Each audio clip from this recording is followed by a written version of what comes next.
Bismillahirrahmanirrahim. Assalamualaikum warahmatullahi wabarakatuh. Ada sebuah pepatah bijak yang sesungguhnya bisa menjadi inspirasi kita semua dalam mengarungi kehidupan ini. Pepatah bijak dimaksud adalah sesungguhnya mengalahkan 1000 orang itu bukanlah hal luar biasa. Hal yang luar biasa itu adalah mampu mengalahkan diri kita sendiri. Kata bijak tadi sama artinya dengan sebuah kata bijak yang dahulu sangat dipegang teguh oleh leluhur masyarakat Puna, yakni ane minda nika tomba kono tiuraka koin hamu ama kane minda ne bempa aitu biar tiuraka koin hamu, yang artinya bahwa ketika kita menginjak dalam lumpur maka kita berupaya agar jejak kita tidak kelihatan. Nah, jejak kita mesti kelihatan ketika kita menginjakkan kaki di sebuah batu yang padat atau keras. Tentu kita dapat membayangkan bagaimana mungkin kita bisa menginjak lumpur tanpa meninggalkan jejak. Dan bagaimana mungkin kita bisa meninggalkan jejak ketika kita menginjakkan kaki di atas batu padas, batu yang sangat keras. Tetapi inilah perumpamaan.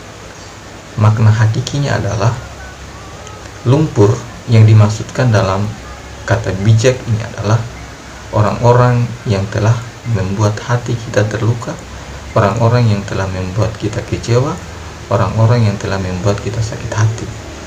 Inilah makna dari lumpur itu.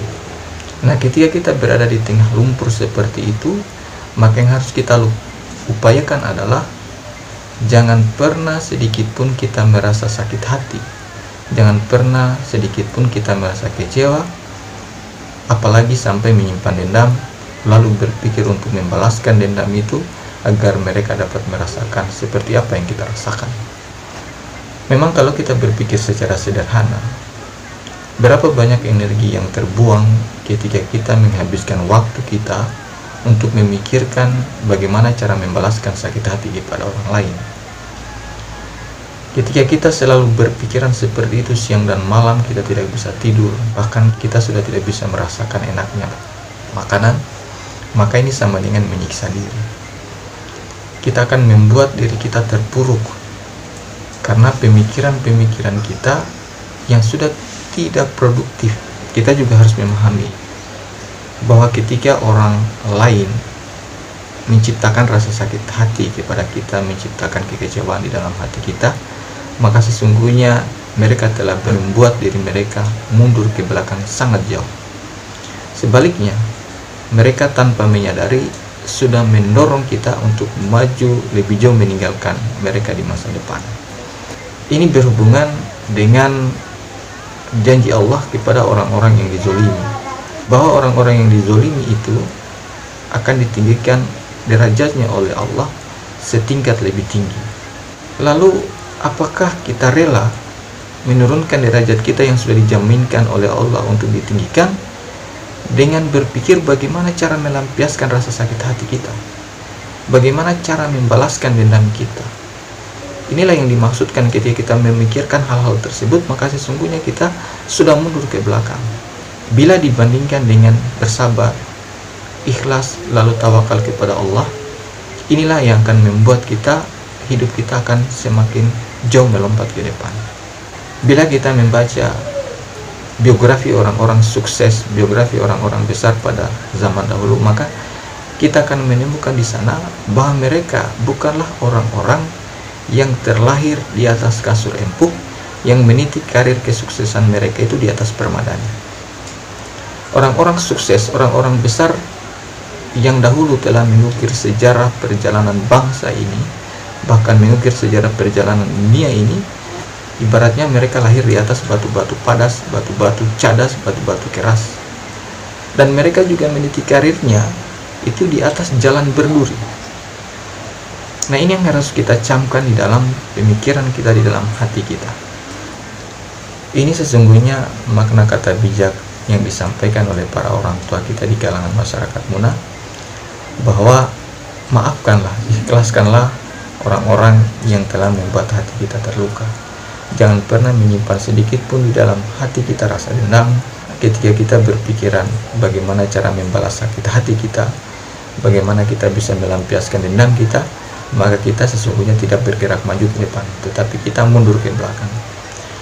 Kita sibuk mengurus apa yang sesungguhnya menjadi penghambat hidup kita untuk maju. Berikutnya adalah apabila kita menginjakan kaki di atas batu padas, maka jejak kaki kita harus nampak.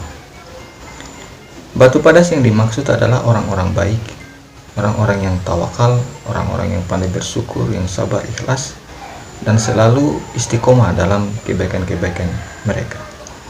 Disinilah tempat kita ketika kita harus memperbanyak karya kita. Nah, sedikit karya yang bisa kita berikan di tengah orang-orang seperti ini, itu kelak akan membuat diri kita melesat jauh ke depan, akan membuat masa depan kita akan lebih cerah. Oleh karena rasa bahagia mereka, rasa senang mereka, bahkan doa mereka itu menjadi salah satu pemicu bagi kesuksesan kita di masa yang akan datang. Di tengah orang-orang yang istiqomah ini dalam kebaikan, kita harus menunjukkan diri kita sebagai orang yang bisa memberi manfaat, sebagai orang yang tidak menyusahkan orang lain. Kita harus bisa memberikan hal sekecil apapun kepada mereka, agar doa mereka, agar hati mereka bahagia. Nah, itulah salah satu filosofi yang harus kita pahami dalam kehidupan masyarakat kita sebagai orang Muna, di mana filosofi ini mengajarkan tentang hidup, bagaimana kehidupan kita bisa jalani dengan perasaan yang bahagia, dengan perasaan tanpa dendam, dengan penuh ikhlas, memaafkan, dan penuh kesabaran.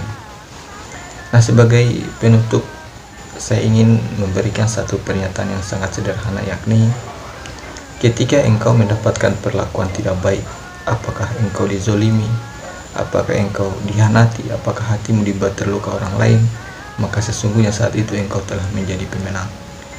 Jangan rusak kemenangan itu dengan memikirkan bagaimana cara membalaskan rasa sakit hati itu kepada orang yang telah membuat hatimu terluka.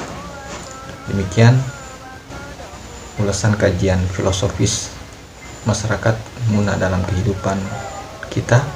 Semoga dan ada manfaatnya. Akhir kata, wassalamualaikum warahmatullahi wabarakatuh.